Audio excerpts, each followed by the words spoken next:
Es radio. Son las 2 de la tarde, es la 1 en Canarias. Servicios informativos. ¿Y quién falta más a la verdad, Pedro Sánchez o Puigdemont? Había pregunta, ¿eh? Es la paradoja del tándem gubernamental. Un verdadero laberinto semántico y lógico que pone en jaque el sentido común y que puede conducir a un bucle infinito que desafíe las mentes más preclaras. Te hacen la pregunta, ¿quién falta más a la verdad? Escuchas a Pedro Sánchez y rápidamente alcanzas la conclusión de que efectivamente es el que más cambia de opinión, que es como ahora se llama mentir. A continuación escuchas a Carles Puigdemont y crees que no, que quien más miente es el expresidente catalán. Luego vuelves a escuchar al presidente del gobierno, a Pedro Sánchez, y crees que... pero vuelves a escuchar a Puigdemont. Y entonces esto es una cosa que no tiene solución. Una paradoja. Antes de contarles lo que ha sucedido esta mañana, dejemos bien claro algo que llevamos repitiendo en los últimos meses con el ánimo de que nadie se lleve a engaño. Pedro Sánchez necesita y teme a Puigdemont, tanto como Puigdemont necesita y teme a Pedro Sánchez. Puigdemont no puede apoyar unos presupuestos porque si lo hace entonces Pedro Sánchez ya puede volar en libertad el resto de la legislatura y entonces Puigdemont pierde toda su fuerza.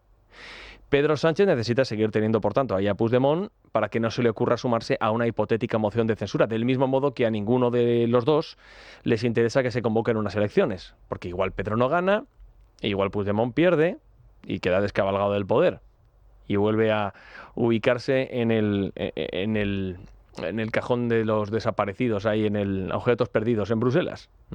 Así que no lo pueden hacer. Vamos, que esto es una simbiosis, porque uno se beneficia directamente del otro.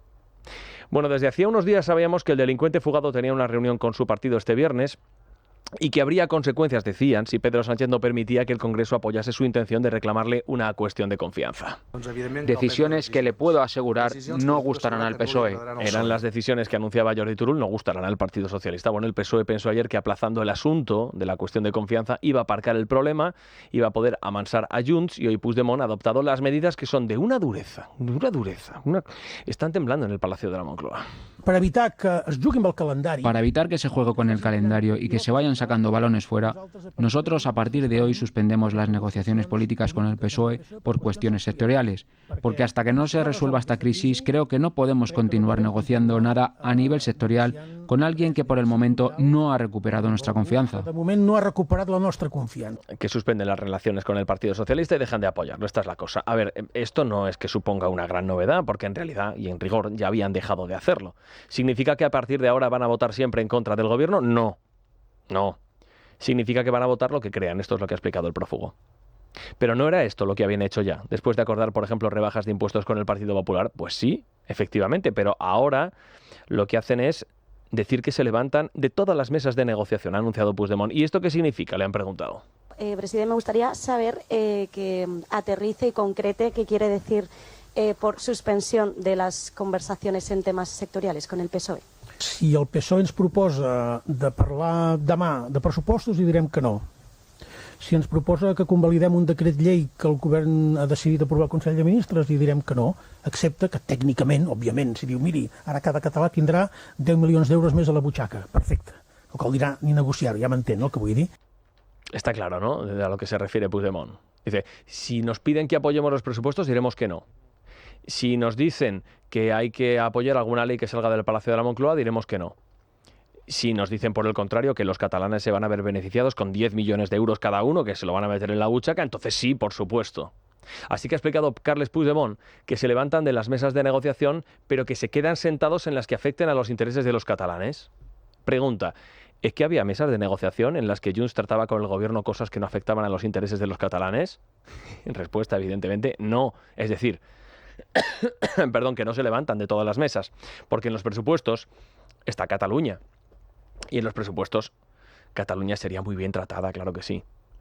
De manera que Puigdemont llama a capítulo al Partido Socialista. Debe estar ya Santos Cerdán preparando ahí la mochila y pillando billetes para ir a ver al prófugo a Suiza. Claro que tal y como están las cosas, vaya usted a saber si esto no va a ser el acelerante para que sea Pedro Sánchez quien se coja el Falcon para ir a Bélgica o a donde le digan para rendir pleitesía y pedir clemencia al presidente en el exilio, que es como lo llaman desde hace un año y pico ya los socialistas a Carles Puigdemont. Así que aquí muchos se van a tener que poner en marcha. Por ejemplo, Francisco Galindo, ¿se acuerda usted? El mediador salvadoreño. Pues que vaya calentando, que parece que tiene trabajo por delante. Esto otro que ha dicho Puigdemont, por cierto, también es interesante. Un gobierno no puede seguir gobernando si no tiene la mayoría absoluta que le apoyaba. Esta decisión no debe esperar una moción de censura para tomar decisiones en democracia. En democracia, cuando un gobierno pierde la mayoría absoluta de un parlamento, no hace falta que le hagan una moción de censura para convocar las elecciones. Debería ser automático.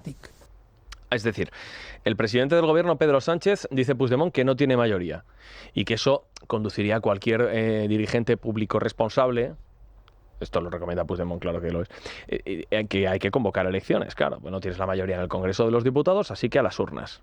Pero lo que no va a hacer Puigdemont es apoyar una moción de censura para que esas elecciones se celebren ante la negativa de Pedro Sánchez de proceder a convocarlas. Todo muy coherente. Y todo porque dice Puigdemont que Pedro Sánchez no cumple y que le engaña. Hombre, que es el presidente del gobierno, el expresidente del gobierno catalán, digo, el que no cumple, la verdad, mucho con su palabra. Porque claro, siendo verdad que el presidente Sánchez le engaña a Puigdemont porque le prometió unas cosas y hace las contrarias, pues es que conviene recordar que Puigdemont prometió declarar la independencia y cambió de opinión 8 segundos después de hacerlo. Fue Puigdemont quien prometió que jamás iba a hacer presidente a Pedro Sánchez y terminó invistiéndolo, y fue Puigdemont quien exigió hechos y no palabras para hacerlo presidente a Sánchez, y se conformó con una amnistía de la cual ahora mismo no disfruta. Y fue Puigdemont, en fin, también quien dijo que si no salía investido presidente de Cataluña, él recogía los bártulos, dejando la política, y ahí sigue atornillado a este cargo oficioso que tiene. Al cargo oficioso de urólogo de la Moncloa, haciendo como prometió orinar sangre a Pedro Sánchez, ya lleva 1 año y medio haciéndolo. Así que hasta aquí la obra de teatro de este viernes, que se ha celebrado en Bélgica. Se trata de que parezca que están muy enfadados los de Puigdemont y el mismo prófugo y al borde de la ruptura, pero sabiendo que no pueden romper porque necesitan a Pedro Sánchez y viceversa. ¿Y qué dice el gobierno? Hombre, a tenor de lo que parece y de lo que hemos escuchado esta mañana, no parecen estar nerviosos, ¿eh? Van a escuchar ustedes al ministro Félix Bolaños, que esta mañana estaba en el Palacio del Marqués de Villena en Valladolid. Y este es el motivo por el cual su voz suena como cuando Dios le hablaba desde el cielo a Moisés. Esos avances que lleva a cabo el trabajo del gobierno son también porque somos capaces de sentarnos con quien piensa diferente, llegar a acuerdos, llegar a consensos y superar cualquier discrepancia. Y eso lo vamos a hacer con Junts y con cualquier otra fuerza política. Suena como la voz de la conciencia, ¿verdad? O la zarza ardiente. Bueno, pues no están especialmente nerviosos en el gobierno porque saben perfectamente lo que hay. Aquí cada uno está a lo suyo. Puigdemont a su propia supervivencia, que depende de Pedro Sánchez a su propia supervivencia, que depende de Puigdemont, y de supervivencia quien más sabe aquí es Yolanda Díaz, que está desde hace meses en el listado de políticos en vías de extinción por méritos propios. Miren, hoy ha reunido a su partido para comparecer ante ellos. No sabemos en calidad exactamente de qué, porque desconocemos el cargo orgánico que tiene Yolanda Díaz en Sumar, si es que lo tiene, que dicen que no, pero ella se comporta como sí. Y claro, si Yolanda quisiera remontar, por ejemplo, y ganar credibilidad, haría bien en estudiarse, por ejemplo, las leyes que aprueba su gobierno, el cual ella vicepreside. Leyes como, por ejemplo, la de la vivienda. Debería aprendérselas para no andar, o leérselas al menos, para no andar haciendo el ridículo con afirmaciones como esta. La ley de vivienda, señores del Partido Popular y señoras del Partido Popular, es una ley que tiene que ser cumplida y no darle permisos a quien la incumple. ¿Ustedes se imaginan que nosotros saliéramos abiertamente a Antonio Maillo diciendo, como hace la presidenta de la Comunidad de Madrid, me niego a cumplir una ley? Es que probablemente nos abrirían una causa penal. ¿Pero ustedes creen que esto es decente? Lo que no es decente es que una vicepresidenta no se sepa las leyes que su gobierno aprueba. Ahora Yolanda puede estar tranquila, porque efectivamente ni a ella ni a Maillo, que la escuchaba atentamente, ni a ninguno de los dos les abrirían causa penal alguna.